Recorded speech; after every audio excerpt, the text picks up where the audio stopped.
ನಮಸ್ಕಾರ ಸ್ನೇಹಿತರೆ, ಕರವೀರ ಮಾಹಿತಿ ಮಾಲಿಕೆಯ ಇಂದಿನ ಸಂಚಿಕೆಯಲ್ಲಿ ಸಹಕಾರಿಗಳಿಗೆ ಅನ್ವಯಿಸುವಂತೆ ಪಂಚಾಯಿತಿ ಮತ್ತು ಸಂಧಾನ ಕಾಯ್ದೆಯ ಪ್ರಮುಖ ಅಂಶಗಳ ಬಗ್ಗೆ ಚರ್ಚೆ ಮಾಡೋಣ. ಸಹಕಾರ ಸಂಸ್ಥೆಗಳಿಗೆ ಅತ್ಯಂತ ಉಪಯುಕ್ತವಾಗಿರುವಂತಹ ಈ ಮಾಹಿತಿಯ ಮಾಲಿಕೆಯಲ್ಲಿ ಈ ಸಂಚಿಕೆಯನ್ನ ಪೂರ್ತಿಯಾಗಿ ವೀಕ್ಷಿಸಿ. ನಾನು ನಿಮ್ಮ ಸಹಕಾರಿಯ ಸಲಹೆಗಾರ CA BV ರವೀಂದ್ರನಾಥ್ ಸಾಗರ. ಮತ್ತೊಮ್ಮೆ ನಿಮಗೆಲ್ಲರಿಗೂ ಸ್ವಾಗತ. ಬನ್ನಿ ಸಂಚಿಕೆಯಲ್ಲಿ ಮುಂದುವರಿಯೋಣ. ಸಹಕಾರಿಗಳಿಗಿರುವಂತಹ ಒಂದು ವಿಶೇಷ ಸೌಲಭ್ಯ ಅಂದ್ರೆ ಆರ್ಬಿಟ್ರೇಷನ್. ಬೇರೆ ಯಾವುದೇ ಸಂಘ ಸಂಸ್ಥೆಗಳಿಗೆ ಇಲ್ಲದ ಒಂದು ಸೌಲಭ್ಯ ಆರ್ಬಿಟ್ರೇಷನ್ ಕಾಯ್ದೆ ಅಡಿಯಲ್ಲಿ ವಿವಾದಗಳನ್ನ ಪರಿಹರಿಸಿಕೊಳ್ಳಿಕ್ಕೆ ಸಹಕಾರಿಗಳಿಗೆ ಅನುಕೂಲ ಮಾಡಿಕೊಟ್ಟಿದ್ದಾರೆ.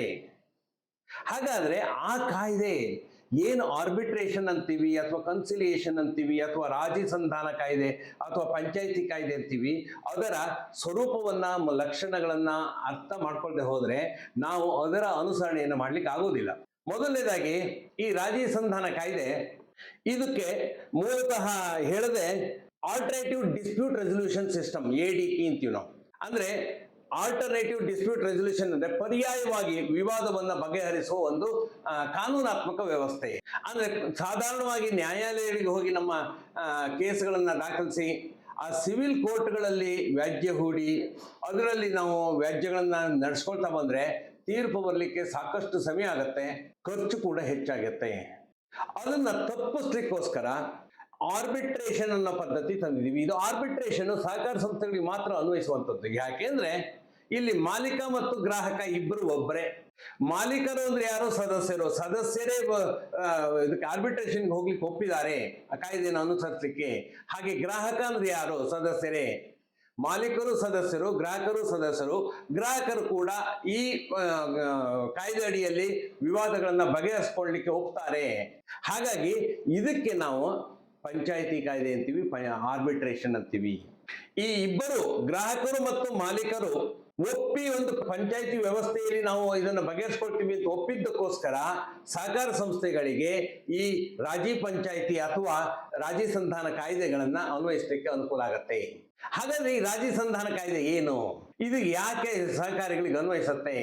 KCS act, Karnataka cooperative societies act, Karnataka ಸಹಕಾರ ಸಂಘಗಳ ಕಾಯ್ದೆ ಏನು 1959 ಇದೆ, ಅದರಲ್ಲಿ ಸೆಕ್ಷನ್ 70 ಅಂದ್ರೆ ಕಲಂ 70 ವಿಶೇಷವಾಗಿ ಈ ವಿವಾದಗಳ ಬಗ್ಗೆ ಇರುವಂಥದ್ದು. ಈ ವಿವಾದಗಳನ್ನ ಬಗೆಹರಿಸಿಕೊಳ್ಳಿಕ್ಕೆ ಆರ್ಬಿಟ್ರೇಷನ್ ಮೂಲಕ ಬಗೆಹರಿಸಿಕೊಳ್ಳತಕ್ಕದ್ದು ಅನ್ನೋದು ಸೆಕ್ಷನ್ 70 ಹೇಳತ್ತೆ, ಕಾಯ್ದೆನೇ ಹೇಳತ್ತೆ. ಹಾಗಾಗಿ ಸಹಕಾರಿ ಸಂಸ್ಥೆಗಳಿಗೆ ಈ ಆರ್ಬಿಟ್ರೇಷನ್ ನ್ಯಾಯ ಪಂಚಾಯಿತಿಯ ನಿಯಮ ಏನಿದೆ ಅದು ಒಂಥರ ಬೇಸಿಕ್ ಫೌಂಡೇಶನ್ ಆದಂಗಾಯ್ತು. ಹಾಗಾಗಿ ಇದು ಸಹಕಾರ ಸಂಸ್ಥೆಗಳಿಗೆ ಹೇಳಿ ಮಾಡಿಸಿದ ಕಾಯ್ದೆ ಅನ್ನೋದು ತಪ್ಪೇನಲ್ಲ. ಇದ್ರ ಬಗ್ಗೆ ಕೆಲವೊಂದು ಮೂಲ ಏನು ಜನರಲ್ ಪ್ರಿನ್ಸಿಪಲ್ಸ್ ಅಥವಾ ಸಾಮಾನ್ಯ ಅಂಶಗಳು ಏನು ಅನ್ನೋದನ್ನ ಇವತ್ತು ತಿಳ್ಕೊಳ್ಳೋಣ. ಮೊದಲನೇದಾಗಿ ಆರ್ಬಿಟ್ರೇಷನ್ ಮಾಡಲಿಕ್ಕೆ ಆರ್ಬಿಟ್ರೇಷನ್ ಅಗ್ರಿಮೆಂಟ್ ಇರಬೇಕು. ಯಾವುದೇ ವಿವಾದವನ್ನ ಪಂಚಾಯಿತಿ ಕಾಯ್ದೆ ಅಡಿಯಲ್ಲಿ ಪಂಚಾಯಿತಿಗೆ ಒಪ್ಪಿಸಬೇಕು ಅಂದ್ರೆ ಪಕ್ಷಗಳ ನಡುವೆ ಲಿಖಿತ ರೂಪದ ಒಪ್ಪಂದ ಇರಬೇಕು. ಎರಡು ರೀತಿ ಇದೆ. ಒಂದು, ಮನೆಯಲ್ಲಿ ನಾವು ಮೌಖಿಕವಾಗಿ ಕೆಲವೊಂದು ಒಪ್ಪಂದಗಳು ಮಾಡ್ಕೊಂಡಿರ್ತೀವಿ, ಅದನ್ನು ಕೂಡ ಪಂಚಾಯಿತಿ ಮೂಲಕ ಬಗೆಹರಿಸ್ಕೊಳ್ತೀವಿ. ನಾವು ನಮ್ಮ ಹಿರಿಯರನ್ನ ಇಟ್ಕೊಂಡು ನಮಗೆ ಯಾರ ಒಪ್ಪಿಗೆ ಅವ್ರಿಗೆ ಯಾರ ಒಪ್ಪಿಗೆ ಅವ್ರ ಮಧ್ಯಸ್ಥಿಕೆಯಲ್ಲಿ ಪಂಚಾಯಿತಿ ಮಾಡ್ಕೊಳ್ತೀವಿ. ಅದು ಯಾವಾಗ ಅಂದ್ರೆ ಲಿಖಿತ ರೂಪದ ದಾಖಲೆಗಳಿಲ್ಲದಿದ್ದಲ್ಲಿ. ನಮ್ಮಲ್ಲೂ ಎಷ್ಟೋ ಸಾರಿ ಕೌಟುಂಬಿಕ ಸಮಸ್ಯೆಗಳು ಬರ್ತವೆ. ಆ ಕೌಟುಂಬಿಕ ಸಮಸ್ಯೆಗಳನ್ನ ನಾವೇ ಪಂಚಾಯಿತಿದಾರನನ್ನು ಏರ್ಪಡಿಸ್ಕೊಂಡು ನಮ್ಮ ಹಿರಿಯರು, ನಮ್ಮ ಗ್ರಾಮದ ಮುಖ್ಯಸ್ಥರು, ನಮ್ಮ ಸಮಾಜದ ಧುರೀಣರು ಇಂಥವ್ರನ್ನ ಇಟ್ಟುಕೊಂಡು ನಾವೇ ಬಗೆಹರಿಸ್ಕೊಳ್ತೀವಿ. ಅದು ಮೌಖಿಕವಾಗಿರುವಂತಹ ಒಪ್ಪಂದಗಳು. ಅಂತಹ ತಿಳುವಳಿಕೆಗಳಲ್ಲಿ ವ್ಯತ್ಯಾಸ ಆದಾಗ, ಅಂತಹ ಒಪ್ಪಂದಗಳಲ್ಲಿ ವ್ಯಾಜ್ಯಗಳು ಮೂಡಿ ಬಂದಾಗ ಅಂತಹ ಪಂಚಾಯಿತಿದಾರರನ್ನ ಇಟ್ಕೊಂಡು ನಾವು ಪಂಚಾಯಿತಿ ಬಗೆಹರಿಸ್ಕೊಳ್ತೀವಿ. ಅದು ನಮಗೆ ಒಳ್ಳೆಯದೇ. ಆದರೆ ಈ ಪಂಚಾಯಿತಿ ಕಾಯ್ದೆಯಲ್ಲಿ ನಾವು ಒಂದು ವ್ಯಾಜ್ಯವನ್ನ, ಒಂದು ದೂರನ್ನ ಬಗೆಹರಿಸ್ಕೊಳ್ಬೇಕು ಅಂದ್ರೆ ನಾವು ಲಿಖಿತವಾಗಿ ದಾಖಲೆಗಳನ್ನ ಇಟ್ಕೊಂಡಿರ್ಬೇಕು. ಮೊದಲನೇ ದಾಖಲೆ ಏನು? ನಮಗೆ ಸಂಘದ ಎಲ್ಲ ಸದಸ್ಯರು ಸದಸ್ಯತ್ವವನ್ನು ಪಡೆಯುವಾಗಲೇ ನಮ್ಮಲ್ಲಿ ಯಾವುದೇ ವ್ಯಾಜ್ಯ ವಿವಾದಗಳು ಏರ್ಪಟ್ಟಲ್ಲಿ ನಾವು ಪಂಚಾಯಿತಿ ಕಾಯ್ದೆ ಮೂಲಕ ಬಗೆಹರಿಸ್ಕೊಳ್ತೀವಿ ಅಂತೇಳಿ ಅವರು ಬರ್ಕೊಟ್ಟಿರ್ತಾರೆ. ಅದು ನಮ್ಮ ನಿಯಮಗಳಲ್ಲೇ ಇರ್ತದೆ ಮತ್ತು ಸದಸ್ಯತ್ವದ ಅರ್ಜಿಯಲ್ಲೂ ಇರ್ತದೆ. ಹೀಗೆ ಅನೇಕ ಕಡೆ ಬೈಲಾದಲ್ಲೂ ಇರ್ತದೆ. ಎರಡನೇದಾಗಿ ನಾವು ಸಾಲ ಕೊಟ್ಟಾಗ ಅಥವಾ ಠೇವಣಿಗಳನ್ನು ತಗೊಂಡಾಗ ಯಾವುದೇ ವ್ಯವಹಾರವನ್ನು ನಡೆಸುವಾಗ ಒಪ್ಪಂದಗಳನ್ನು ಮಾಡ್ಕೊಳ್ತೀವಿ. ಠೇವಣಿ ಇಡುವಾಗ ಒಂದು ಅರ್ಜಿ ಫಾರ್ಮ್ ಫಿಲಪ್ ಮಾಡ್ತೀವಿ, ಠೇವಣಾತಿ ನಿಯಮಗಳಿಗೆ ನಾವು ಬದ್ಧರಿದ್ದೇವೆ ಅಂತ. ಹಾಗೆ ಸಾಲ ಪಡೆಯುವಾಗ ನಾವು ಸಾಲದ ಪತ್ರಗಳನ್ನ ದಾಖಲಾತಿಗಳನ್ನ ಪಡಿತೀವಿ, ಅಲ್ಲಿ ಕೂಡ ನಾವು ಸಂಸ್ಥೆಯ ನಿಯಮಗಳಿಗೆ ಬದ್ಧರಿದ್ದೇವೆ ಅಂತ ಹೇಳ್ತೀವಿ. ಹೀಗೆ ಅನೇಕ ಕಡೆ ನಾವು ಆ ರೀತಿ ಹೇಳಿದಾಗ ಆ ಎಲ್ಲದು ಪಂಚಾಯಿತಿ ಕಾಯ್ದೆ ಅಡಿಯಲ್ಲಿ ನಾವು ವಿವಾದಗಳನ್ನ ಪಂಚಾಯಿತಿ ಕಾಯ್ದೆ ಅಡಿಯಲ್ಲಿ ಮಧ್ಯಸ್ಥಿಕೆಯಲ್ಲಿ ಅಂದರೆ ಆರ್ಬಿಟ್ರೇಷನ್ ಕಾಯ್ದೆ ಅಡಿಯಲ್ಲಿ ಬಗೆಹರಿಸಿಕೊಳ್ಳಿಕ್ಕೆ ನಾವು ಸಿದ್ಧರಿದ್ದೇವೆ ಅನ್ನೋದು ಅರ್ಥ. ಹಾಗಾಗಿ ಮೂಲತಃ ಎಲ್ಲ ಸದಸ್ಯರು ಪಂಚಾಯಿತಿ ಕಾಯ್ದೆ ವ್ಯಾಪ್ತಿಯೊಳಗೆ ಬರ್ತದೆ. ಇನ್ನು ಪಂಚಾಯತ್ದಾರನ ಅಪಾಯಿಂಟ್ ಮಾಡೋದು ಯಾರು? ಮೂಲತಃ ಪಂಚಾಯತ್ದಾರನ ಅಪಾಯಿಂಟ್ ಮಾಡುವಂಥದ್ದು ವಿವಾದಗ್ರಸ್ತ ಪಾರ್ಟಿಗಳು, ಆ ಪಾರ್ಟಿ ಈ ಪಾರ್ಟಿ. ಆದರೆ ಸಹಕಾರಿ ವ್ಯವಸ್ಥೆಯಲ್ಲಿ ಏನಾಗಿದೆ ಅಂದ್ರೆ ಇಲಾಖೆಯೇ ಆರ್ಬಿಟ್ರೇಟರ್ನ ಅಪಾಯಿಂಟ್ ಮಾಡುತ್ತೆ. ಯಾಕೆ ಅಂದ್ರೆ ಆರ್ಬಿಟ್ರೇಟರ್ ಏನ್ ಪಂಚಾಯಿತಿ ನಡೆಸುವಂತಹ ವ್ಯಕ್ತಿ ಇದ್ದಾನೆ ಅವನು ನಿಷ್ಪಕ್ಷಪಾತಿಯಾಗಿರಬೇಕು, ಅವನು ಯಾವುದೇ ಪಕ್ಷ ವಹಿಸಿ ಮಾತನಾಡುವಂತಿರಬಾರ್ದು. ಆ ಕಾರಣಕ್ಕೋಸ್ಕರ ಅವರು ಯಾವುದೇ ಒಂದು ಪಕ್ಷದ ಪರವಾಗಿ ಇರಬಾರ್ದು ಅಂತ ಹೇಳಿದ್ರೆ ಅವರು ಅಧಿಕಾರಸ್ಥರಾಗಿದ್ದರೆ ಇನ್ನಷ್ಟು ವೆಯ್ಟೇಜ್ ಬರುತ್ತೆ, ಇನ್ನಷ್ಟು ತೂಕ ಬರುತ್ತೆ. ಹಾಗಾಗಿ ಸಹಕಾರಿ ವ್ಯವಸ್ಥೆಯಲ್ಲಿ ಏನ್ ಮಾಡ್ತಾರೆ ಅಂದ್ರೆ ಅವರು ಜ್ಯೂರಿಸ್ಟಿಕ್ಷನಲ್ ಆಫೀಸರ್ ಯಾರಿದ್ದಾರೆ, AR ಇರ್ಬೋದು ಅಥವಾ DR ಇರ್ಬೋದು ಅಥವಾ JR ಇರ್ಬೋದು, ಅಂತವರನ್ನೇ ಮಧ್ಯಸ್ಥಿಕೆದಾರರನ್ನಾಗಿ ಅಪಾಯಿಂಟ್ ಮಾಡ್ಬಿಟ್ಟಿರ್ತಾರೆ ಬೈ ಡಿಫಾಲ್ಟ್. ಹಾಗಾಗಿ ಇಲಾಖೆ ಏನ್ ನಿಗದಿಪಡಿಸುತ್ತೆ ಅಂತಹ ಅಧಿಕಾರಿಗಳು ಆರ್ಬಿಟ್ರೇಟರ್ ಕೆಲಸ ಮಾಡ್ತಾರೆ. ಇದು ಒಂಥರ ಆರ್ಬಿಟ್ರೇಷನ್ ಕೋರ್ಟ್ ಆಗಿ ಕೆಲಸ ಮಾಡುತ್ತೆ. ಹಾಗೆ ಆ ಪಂಚಾಯಿತಿ ಮುಗಿದ ನಂತರ 1, 2 ಅಥವಾ 3 ಸಾರಿ ಸೇರಿದ ನಂತರ ಅದು ಯಾವುದೋ ಒಂದು ತೀರ್ಮಾನಕ್ಕೆ ಬಂದಾಗ ಆ ಮಧ್ಯಸ್ಥಿಕೆದಾರರು ಆರ್ಬಿಟ್ರೇಟರ್ ಅಥವಾ ಜಡ್ಜ್, ಪಂಚಾಯಿತಿಯ ಜಡ್ಜ್, ಆರ್ಬಿಟ್ರೇಷನ್ ಜಡ್ಜ್ ಏನೋ ಒಂದು ತೀರ್ಪನ್ನು ಕೊಡ್ತಾರೆ. ಅದಕ್ಕೆ ಜಡ್ಜ್ಮೆಂಟ್ ಅಂತ ಹೇಳೋದಿಲ್ಲ, ಅವಾರ್ಡ್ ಅಂತೀವಿ ನಾವು. ಈ ಅವಾರ್ಡ್ ಅನ್ನೋದು ಸಾಮಾನ್ಯವಾಗಿ ಸಿವಿಲ್ ಕೋರ್ಟ್ ನಲ್ಲಿ ಡಿಕ್ರಿ ಅಂತೇಳಿ ಹೇಳ್ತೀವಿ, ಅಷ್ಟೇ ಶಕ್ತಿಶಾಲಿಯಾಗಿರ್ತದೆ. ಅಂದ್ರೆ ಸಾಲಗಾರರ ಸಾಲ ಪಾವತಿ ಮಾಡಲಿಲ್ಲ ಅಂದ್ರೆ ಡಿಕ್ರಿ ಆಯ್ತು, ಅವನ ಮೇಲೆ ಕ್ರಮ ತಗೊಳ್ಳಿ ಅಂತ ಹೇಳಿದ್ರೆ ಸಹಕಾರಿ ಸಂಸ್ಥೆಗೆ ನೇರವಾಗಿ ಎಕ್ಸಿಕ್ಯೂಷನ್ಗೆ ಹೋಗ್ಬೋದು. ಇಲ್ಲಿ ಅವಾರ್ಡ್ ಆಗಿರೋದನ್ನ ಮತ್ತೆ ಸಿವಿಲ್ ಕೋರ್ಟ್ ಅಲ್ಲಿ ವ್ಯಾಜ್ಯ ಬೇಕಾಗಿಲ್ಲ, ನೇರವಾಗಿ ಎಕ್ಸಿಕ್ಯೂಷನ್ ಕ್ರಮ, ಆಸ್ತಿಯನ್ನು ಜಪ್ತಿ ಮಾಡಲಿಕ್ಕೆ ಅಥವಾ ಇನ್ನಿತರೆ ವಸೂಲಾತಿ ಕ್ರಮ ತಗೊಳ್ಳಿಕ್ಕೆ ಹೋಗ್ಬೋದು. ಇಲ್ಲಿ 2 ಅಂಶಗಳಿದೆ, ಆರ್ಬಿಟ್ರೇಷನ್ ಅಂಡ್ ಕನ್ಸಿಲಿಯೇಷನ್. ಪಂಚಾಯಿತಿ ಮತ್ತು ರಾಜಿ ಸಂಧಾನ 2 ಸಣ್ಣ ವ್ಯತ್ಯಾಸಗಳಿದ್ದಾವೆ. ಎಲ್ಲ ಕಡೆಗೂ ರಾಜಿ ಸಂಧಾನಗಳೇ ಬರೋದಿಲ್ಲ, ಎಲ್ಲ ಕಡೆಗೂ ಪಂಚಾಯಿತಿನೇ ಬರೋದಿಲ್ಲ. ಹಾಗಾದ್ರೆ ಏನಿದು ಅರ್ಥ? ಆರ್ಬಿಟ್ರೇಷನ್ ಅಥವಾ ಪಂಚಾಯಿತಿ ಅಂದ್ರೇನು, ರಾಜಿ ಸಂಧಾನ ಅಥವಾ ಕನ್ಸಿಲಿಯೇಷನ್ ಅಂದ್ರೇನು?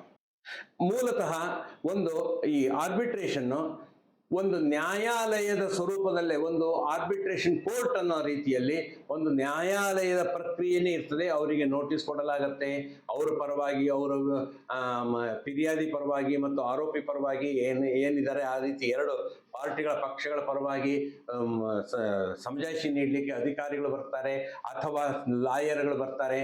ಸಪೋಸ್ ಆ ಆರೋಪಿ ಸ್ಥಾನದಲ್ಲಿರುವಂತಹ ಸಾಲಗಾರ ತನಗೆ ತಾನು ರೆಪ್ರೆಸೆಂಟ್ ಮಾಡ್ಬೋದು ಅಥವಾ ತನ್ನ ಪರವಾಗಿ ವಕೀಲರನ್ನು ನೇಮಕ ಮಾಡ್ಬೋದು. ಆ ವಕೀಲರು ಬರ್ತಾರೆ, ಅವರು ವಾದಗಳನ್ನೆಲ್ಲ ಮಂಡಿಸ್ತಾರೆ, ನಂತರ ದಾಖಲೆಗಳನ್ನು ನೀಡ್ತಾರೆ, ನಂತರ ಕೆಲವೊಮ್ಮೆ ಅಗತ್ಯ ಇದ್ರೆ ಅಡ್ಜಸ್ಟ್ಮೆಂಟ್ ಕೂಡ ಆಗತ್ತೆ ಮುಂದಿನ ಅವಧಿಗೆ. ಈ ರೀತಿ ಕೋರ್ಟಿನ ಪ್ರಕ್ರಿಯೆಯಂತೆ ಕಟ್ಟುನಿಟ್ಟಾಗಿ ನಡೆಯುತ್ತೆ ಯಾವುದು ಆರ್ಬಿಟ್ರೇಷನ್, ಪಂಚಾಯಿತಿ. ಅದೇ ಸಂಧಾನ, ಇದು ಮಾತುಕತೆ. ಇದಕ್ಕೆ ಆರ್ಬಿಟ್ರೇಷನ್ ಕೋರ್ಟ್ ತರ, ಕೋರ್ಟಲ್ಲಿ ಹೋಗಿ ನಾವು ಕುತ್ಕೊಳ್ಬೇಕು. ಇದು ಈಗ ಸಂಧಾನ ಕಾಯ್ದೆಗೆ ಇರುವಂತಹ ಮುಖ್ಯಸ್ಥರು ಯಾರಿರ್ತಾರೆ ಅವರು ಆರ್ಬಿಟ್ರೇಷನ್ ಕಾಯ್ದೆ ಅಡಿಯಲ್ಲಿ ಇರುವಂತಹ ಅಧಿಕಾರಿಗಳಾಗಿರೋದಿಲ್ಲ. ಇಲ್ಲಿ ಸಂಧಾನ ನಡೆಯುವಂಥದ್ದು ಬೋರ್ಡು ಅಥವಾ ಪ್ರೆಸಿಡೆಂಟರು ಅಥವಾ CEO ಮತ್ತು ಕಕ್ಷಿದಾರರು ಅಥವಾ ಗ್ರಾಹಕರು, ಹೀಗಿರ್ತದೆ. ಇಲ್ಲಿ ತೀರ್ಪುಗಾರರು ಯಾರು? ಮಧ್ಯಸ್ಥಿಕೆದಾರರಲ್ಲಿ ತೀರ್ಪುಗಾರರು, ಜಡ್ಜ್ಮೆಂಟ್ ಕೊಡೋರು ಒಬ್ಬ ಅಫಿಷಿಯಲ್ ಆಗಿರ್ತಾರೆ. ಆರ್ಬಿಟ್ರೇಟರ್ ಅಂತೇಳಿ ಇರ್ತದೆ, ಒಬ್ಬ ಮಧ್ಯಸ್ಥಿಕೆದಾರರು. ಅವರು ಯೂಶುವಲ್ ಆಗಿ AR ಅಥವಾ DR ಅಥವಾ JR ಅಥವಾ ಈ ಅಫಿಷಿಯಲ್ ಆಗಿರ್ತಾರೆ. ಅವರಿಗೆ ಅಡ್ಜುಡಿಕೇಟಿಂಗ್ ಅಥಾರಿಟಿ ಇರ್ತದೆ, ಅವರು ತೀರ್ಪುಗಾರರಾಗಿ ಕೆಲಸ ನಿರ್ವಹಿಸ್ತಾರೆ. ರಾಜಿ ಸಂಧಾನದಲ್ಲಿ ತೀರ್ಪೇ ಇರೋದಿಲ್ಲ, ಒಂದು ಪರಿಹಾರ, ಒಮ್ಮತಕ್ಕೆ ಬರ್ತಾರೆ. 2 ಪಾರ್ಟಿ ಒಪ್ಕೊಳ್ತಾರೆ, ನಂದು ಅಸಲು ಮತ್ತು ಬಡ್ಡಿ ಸೇರಿಸಿ ಇಷ್ಟಾಗಿದೆ, ಅದರಲ್ಲಿ ಬಡ್ಡಿಯನ್ನು ಸ್ವಲ್ಪ ಬಿಡಿ, ನಾನು ಅಸಲನ್ನು ಪೂರ್ತಿ ಕೊಡ್ತೀನಿ ಮತ್ತು ಬಡ್ಡಿ ಬಾಬ್ತಿ ಇಷ್ಟೇ ಕೊಡ್ತೀನಿ, ಸ್ವಲ್ಪ ಸಂಧಾನ ಆಗತ್ತೆ ಅಲ್ಲಿ. ಅದು ಯಾರ ಮಧ್ಯೆ? ಕೇವಲ ಸೊಸೈಟಿ ಮತ್ತು ಗ್ರಾಹಕರ ಮಧ್ಯೆನೇ ಸಂಧಾನ ಆಗತ್ತೆ, ರಾಜಿ ಪಂಚಾಯಿತಿ ಆಗತ್ತೆ. 3ನೇದಾಗಿ ಈ ತೀರ್ಪು ಏನ್ ಬರುತ್ತೆ ಆರ್ಬಿಟ್ರೇಷನ್ ಅಲ್ಲಿ, ಅದು ಇಬ್ಬರಿಗೂ binding, it's A legal decision. ಆ ತೀರ್ಪನ್ನ ಉಲ್ಲಂಘಿಸುವಂತಿಲ್ಲ. ಅಕಸ್ಮಾತ್ ತೀರ್ಪು ಸಮ್ಮತ ಆಗಿಲ್ಲ ಅಂದ್ರೆ ಮೇಲ್ಮನವಿಗೆ ಹೋಗ್ಬೋದೇ ವಿನಃ ನಾನು ಪಾಲಿಸಲ್ಲ ಅಂತ ಹೇಳಕ್ ಬರೋದಿಲ್ಲ. ಹಾಗಾದ್ರೆ ಸಹಕಾರಿ ಸಂಘಗಳು ರಾಜಿ ಸಂಧಾನ ಕಾಯ್ದೆ ಅಥವಾ ಆರ್ಬಿಟ್ರೇಷನ್ ಪಂಚಾಯಿತಿ ಕಾಯ್ದೆಯನ್ನ ಅನುಸರಿಸಲಿಕ್ಕೆ ಮಾಡಬೇಕಾಗಿದ್ದೇನು, ಮಾಡಬಾರದ್ದೇನು, ಡೂಸ್ ಅಂಡ್ ಡೋಂಟ್ಸ್. ಒಂದನೇದು ನ್ಯಾಚುರಲ್ ಜಸ್ಟಿಸ್. ನ್ಯಾಚುರಲ್ ಜಸ್ಟಿಸ್ ಅಂದ್ರೆ ಏನು? ನೀವು ಆರ್ಬಿಟ್ರೇಷನ್ ಅಲ್ಲಿ ಕೋರ್ಟಿಗೆ ಹಾಕ್ತೀರಿ ಅನ್ನೋದಕ್ಕಿಂತ ಮೊದಲು, ಆರ್ಬಿಟ್ರೇಷನ್ ಕೋರ್ಟಿಗೆ ಹೋಗೋಕ್ಕಿಂತ ಮೊದಲು ಪ್ರಾಕೃತಿಕ ನ್ಯಾಯ, ನೈಸರ್ಗಿಕ ನ್ಯಾಯ, ಹಾಗೆ ಅವನಿಗೆ ಒಂದು ಅವಕಾಶ ಕೊಡಬೇಕು, ನೋಟಿಸ್ ಕೊಟ್ಟಿರಬೇಕು.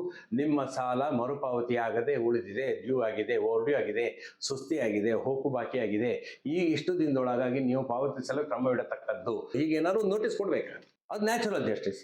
ಒಂದು ನೋಟಿಸ್ ಕೊಡದೆ ಒಂದೇ ಸಾರಿ ಯಾವುದೇ ಫುಟ್ಪಾತ್ ಮೇಲೆ ಅಂಗಡಿ ಹಾಕಿರೋನಿಗೂ ಅವನಿಗೆ ಏನೂ ಅಧಿಕಾರ ಇಲ್ಲ, ರಾತ್ರೋರಾತ್ರಿ ತೆಗಿಬಹುದಾ? ಇಲ್ಲ. ಅವನಿಗೆ ಒಂದು ನೋಟಿಸ್ ಕೊಟ್ಟು ನೀನು ಇಲ್ಲಿ ಫುಟ್ಪಾತ್ ಮೇಲೆ ಅಂಗಡಿಗಳನ್ನು ಹಾಕ್ಲಿಕ್ಕೆ ಅಧಿಕಾರ ಇಲ್ಲ, ನಿನ್ನನ್ನು ನಾವು ಇಷ್ಟು 1 ವಾರ ಸಮಯಾವಕಾಶ ಕೊಡ್ತೀವಿ, ಅಷ್ಟರೊಳಗೆ ತೆರವುಗೊಳಿಸುವುದು, ಅದಿಲ್ಲವಾದಲ್ಲಿ ಕಾನೂನು ಕ್ರಮ ತೆಗೆದುಕೊಳ್ಳಲಾಗುವುದು, ಕೊಡ್ತೀವಿ. ಹಾಗಿದ್ದಾಗ ಕಾನೂನಾತ್ಮಕವಾಗಿ ಅಗ್ರಿಮೆಂಟ್ ಮಾಡಿಕೊಂಡು ಒಂದು ನ್ಯಾಯಯುತವಾದ ವ್ಯವಹಾರ ನಡೆಸ್ತಾ ಇರುವಂತಹ ನಮ್ಮ ಮಧ್ಯೆ ಒಂದು ನ್ಯಾಚುರಲ್ ಜಸ್ಟಿಸ್, ಒಂದು ಕಾನೂನಾತ್ಮಕ ಪ್ರಕ್ರಿಯೆ ನಡೆಯಬಾರ್ದಾ? ನಡಿಬೇಕು. ನಾವು ಆರ್ಬಿಟ್ರೇಷನ್ ಹೋಗುವಾಗ ನಾವು ನೋಟಿಸ್ ಕೊಟ್ಟಿದ್ದೀವ ಅಂತ ಹೇಳ್ತಾರೆ. ಆರ್ಬಿಟ್ರೇಷನ್ ಹೋದ ನಂತರ ಕೂಡ ಆರ್ಬಿಟ್ರೇಟರ್ ಕೂಡ ನೋಟಿಸ್ ಕೊಡ್ತಾರೆ. 1 ನೋಟಿಸು, 2 ನೋಟಿಸು, 3 ನೋಟಿಸು. 3 ನೋಟಿಸ್ಗೂ ಅವ್ರು ಬರಲಿಲ್ಲ ಅಂತ ಆದಲ್ಲಿ ಆಗ ಎಕ್ಸ್ ಪಾರ್ಟೆ ಅಥವಾ ಏಕಪಕ್ಷೀಯವಾಗಿ ತೀರ್ಪನ್ನ ಕೊಡಬಹುದು. ಅದು ಫಸ್ಟ್ ನಾವು ತಿಳ್ಕೊಳ್ಬೇಕಾಗಿರೋದು. ಎರಡನೇದು, ಆರ್ಬಿಟ್ರೇಷನ್ ಹೋಗುವಾಗ ಆರ್ಬಿಟ್ರೇಟರ್ಗೆ ಪೂರ್ತಿ ಅರ್ಥ ಆಗುವಂತೆ ನಿಮ್ಮ ಮಾಹಿತಿಗಳಿರಲಿ, ದಾಖಲಾತಿಗಳಿರಲಿ. ಏನು ಆರ್ಬಿಟ್ರೇಷನ್ ಹೋಗ್ತಾ ಇದ್ದೀರಿ ಅಂದ್ರೆ ನಾವು ಯಾರು, ನಾವು ಇಂಥ ಸಹಕಾರ ಸಂಸ್ಥೆ, ನಾವು ಯಾರ ಮೇಲೆ ಕ್ರಮ ತಗೊಳ್ಳಿಕ್ಕೆ ಬಯಸ್ತಾ ಇದ್ದೀವಿ, ಒಬ್ಬ ನಮ್ಮ ಕಕ್ಷಿದಾರರು, ನಮ್ಮ ಗ್ರಾಹಕರು, ನಮ್ಮ ಸದಸ್ಯರು ಆದಂತಹ ಇಂಥವರಾಗಿರ್ಬೇಕು. ಅವ್ರ ಸದಸ್ಯರಾಗಿದ್ಯಾವಾಗ, ಸಾಲ ಪಡೆದಿದ್ಯಾವಾಗ, ಏನ್ ಮಾಡಿದ್ದಾರೆ, ಏನು ಅಂದ್ರೆ ಇದಿಷ್ಟು ಅವರಿಗೆ ಬೇಕಾಗತ್ತೆ. ಅದಷ್ಟನ್ನು ಮಾಡಿಸಿ ಆಮೇಲೆ court it will admit the case admit ಆದ ನಂತರ ಕೋರ್ಟ್ ಪ್ರೊಸೀಡಿಂಗ್ಸ್ ತುಂಬಾ ಡೀಟೇಲ್ ಆಗಿರುತ್ತೆ ಸ್ನೇಹಿತರೆ. ಯಾವಾಗ ನೋಟಿಸ್ ಕೊಟ್ಟಿದ್ದು, ಕೋರ್ಟ್ ನೋಟಿಸ್ ಕೊಡುತ್ತೆ. ಅಂದ್ರೆ ಆರ್ಬಿಟ್ರೇಷನ್ ಕೋರ್ಟ್, AR ಕೋರ್ಟ್ ಅಂತೀವಿ ನಾವು. ಅದು ಆ AR ಕೋರ್ಟ್ ನೋಟಿಸ್ ಕೊಟ್ಟಿದ್ದು ಪ್ರತಿಯೊಂದು ನೋಟಿಸ್ಗೂ ದಾಖಲಾತಿಗಳಿರ್ತದೆ. 1 ನೋಟಿಸು, 2 ನೋಟಿಸು, 3 ನೋಟಿಸು. ಅವ್ರು ಏನಾದ್ರು ಸಮಜಾಯಿಷಿ ಕೊಟ್ಟಿದ್ದಾರಾ, ಏನಾದ್ರು ಉತ್ತರ ಕೊಟ್ಟಿದ್ದಾರಾ, ಏನಾದ್ರು ಪ್ರತಿಕ್ರಿಯೆ ಕೊಟ್ಟಿದ್ದಾರಾ, ಯಾವ ರೀತಿ ಪ್ರತಿಕ್ರಿಯೆ ಕೊಟ್ಟಿದ್ದಾರೆ, ಯಾವ ದಾಖಲಾತಿಗಳನ್ನು ಕೊಟ್ಟಿದ್ದಾರೆ, ಪರ್ಸನಲ್ ಹಿಯರಿಂಗ್ ಕೇಳಿದ್ರ, ಪರ್ಸನಲ್ ಹಿಯರಿಂಗ್ಗೆ ಬಂದಿದ್ರ, ಅವರು ಪರ್ಸನಲ್ ಹಿಯರಿಂಗ್ ನಲ್ಲಿ ಏನಾಯ್ತು ಅದನ್ನ ಪೂರ್ತಿಯಾಗಿ ನಮೂದಿಸಬೇಕು, ಮಿನಿಟ್ಸ್ ಮಾಡಬೇಕು. ಏನು ಅದಕ್ಕೆ ಏನ್ ಹೇಳ್ತಾರೆ ಅಂದ್ರೆ ಡೈರಿ ಪ್ರೊಸೀಡಿಂಗ್ಸ್ ಅಂತಾರೆ. ಕೋರ್ಟ್ ಪ್ರೊಸೀಡಿಂಗ್ಸ್ ಅಂತ ಇರುತ್ತಲ್ಲ, ಆ ಪ್ರೊಸೀಡಿಂಗ್ಸ್ ನಲ್ಲಿ ಬರಿಬೇಕು. ಇಂತಿಂತವ್ರು ಹಾಜರಿದ್ರು, ಸಂಸ್ಥೆ ಪರವಾಗಿ ಇಂತಿಂತವ್ರು ಹಾಜರಿದ್ರು, ಸಾಲಗಾರರ ಪರವಾಗಿ ಇಂತಿಂತವ್ರು ಹಾಜರಾಗಿದ್ರು, ಅವರು ಈ ರೀತಿ ವಾದ ಮಂಡಿಸಿದ್ರು, ಈ ರೀತಿ ದಾಖಲೆಗಳನ್ನು ಕೊಟ್ಟಿದ್ದಾರೆ, ಅದನ್ನೆಲ್ಲ ಪರಿಶೀಲಿಸಿ ಇದನ್ನು ಕೊಟ್ಟಿದ್ವಿ ಅನ್ನೋ ತರದಲ್ಲಿ ಅವರು ತಮ್ಮ ಇದನ್ನ ಜಡ್ಜ್ಮೆಂಟ್ ಕೊಡ್ಬೇಕಾಗತ್ತೆ, ಡಿಗ್ರಿ ಕೊಡ್ಬೇಕಾಗತ್ತೆ, ತೀರ್ಮಾನ ಕೊಡ್ಬೇಕಾಗತ್ತೆ. ಹಾಗಾಗಿ ಆ ಡೈರಿ ಪ್ರೊಸೀಡಿಂಗ್ಸ್ ಅತಿ ಮುಖ್ಯವಾದ ದಾಖಲೆ.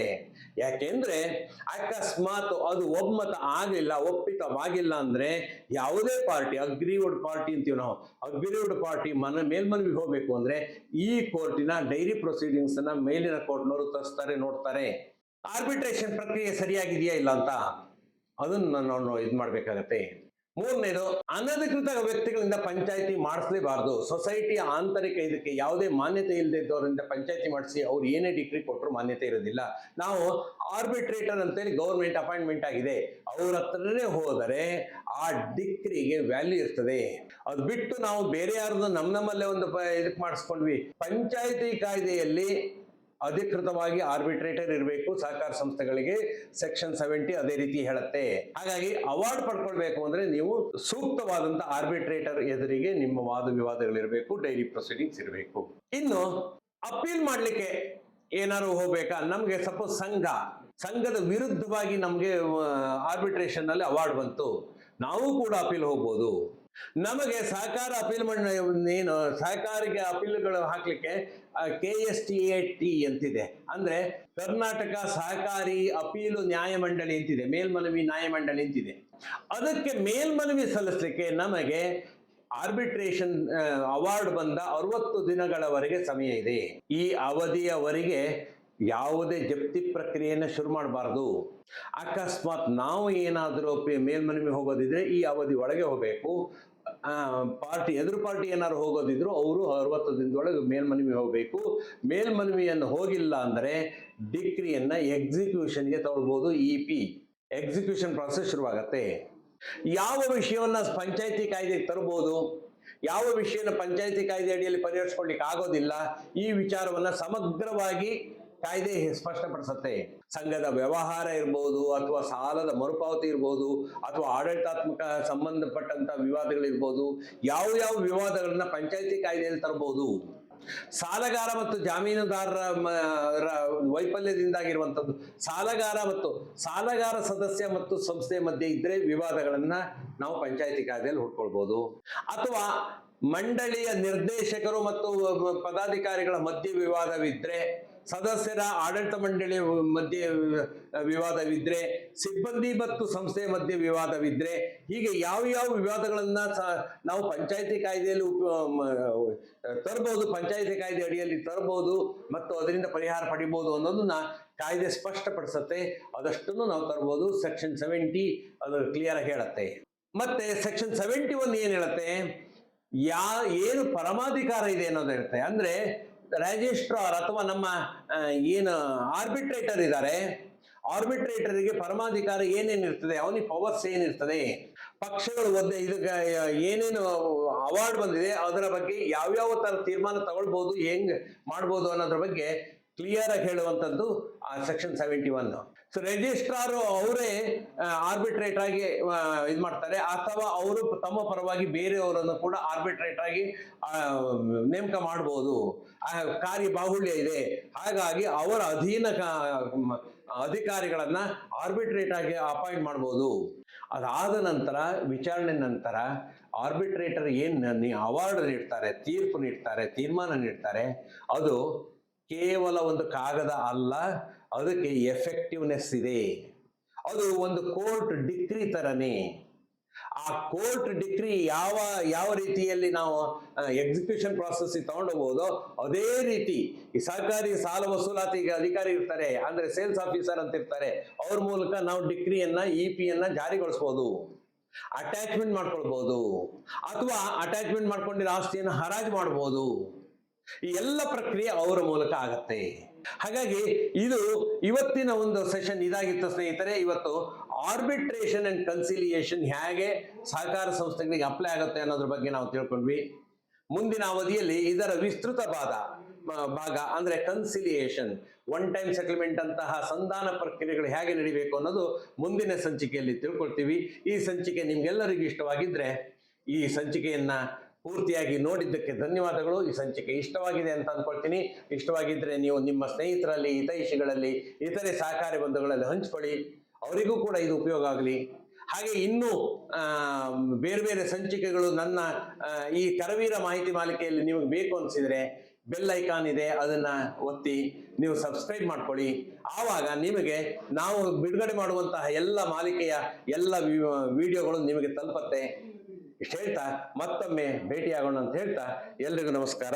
ಜೈ ಸಹಕಾರ.